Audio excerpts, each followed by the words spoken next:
Dopo l'ennesimo cavallo ammazzato ieri al Palio di Siena è l'ora che tutti sappiano la verità, perché è giunto il momento di smetterla di indignarsi e di fare qualcosa perché questa mattanza finalmente finisca. Il Palio di Siena viene spacciato come tradizione, ma di tradizionale ormai non ha più nulla di quello che era anticamente il vero Palio di Siena, ammesso e non concesso che fosse accettabile per come venivano trattati gli animali anche in quel contesto.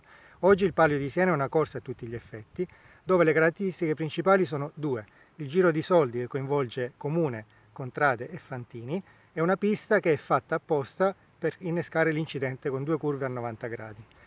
Il Palio di Siena viene trasmesso dalla RAI, che è complice di Stato di questa vergogna e che nasconde sistematicamente le immagini degli incidenti. Il Palio di Siena viene decantato da giornalisti, politici e VIP che o sono disinformati o dovrebbero vergognarsi, a seconda dei casi.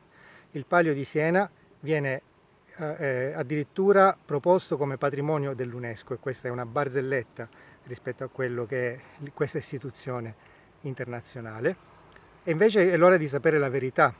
La verità è che a Siena sono morte decine di cavalli negli anni e che chissà quante altre decine, o se non di più, sono stati vittime di incidenti nelle prove che si fanno prima del Palio di Siena o nelle prove che coinvolgono i cavalli durante tutto l'inverno, perché forse non tutti sanno che a Siena arriva solo una selezione di decine e decine di cavalli che nei mesi precedenti il Palio di Siena vengono fatti correre in piste costruite sulla falsariga di Piazza del Campo, e quindi solo una selezione arriva e durante questo periodo avvengono sicuramente degli incidenti.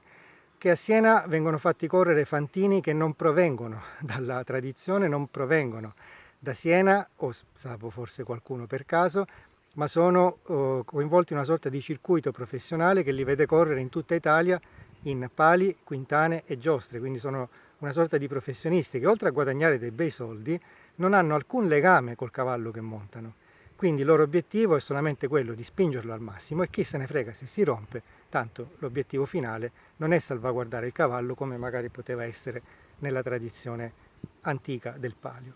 Che a Siena vengono fatti correre fantini che sono indagati per doping, maltrattamento ad animali e truffe, e questo anche si deve sapere.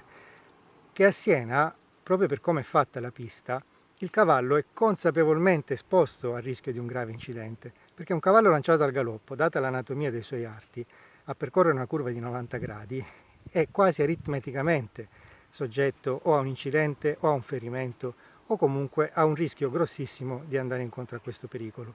E quindi anche qualsiasi veterinario che sia ingaggiato a supporto del Palio di Siena dovrebbe mettersi una mano sulla coscienza e magari rileggersi anche il codice deontologico. A Siena è l'incidente la molla vera e principale della manifestazione del Palio. Niente tradizione, niente animosità popolare, è quella che crea lo spettacolo. E sappiate che quando i senesi dicono che trattano bene il cavallo, non stanno parlando dell'animale, stanno parlando del mezzo che metteranno in pista, né più né meno di come si tratterebbe bene una MotoGP che deve correre un Gran Premio. Ok, questo per fare chiarezza. Domani IHP uscirà con un comunicato, ma come dicevo ormai le parole non bastano più e indignarsi aspettando il prossimo palio, il prossimo incidente, il prossimo cavallo ammazzato non basta più. Serve che l'opinione pubblica tutta, i cittadini, capiscano e comprendano quello che c'è dietro la facciata trasmessa dalla RAI e raccontata da giornalisti che sono al soldo anche di queste manifestazioni, se ne faccia una ragione e ponga fine o ci affianchi per porre fine a questa mattanza. Basta così.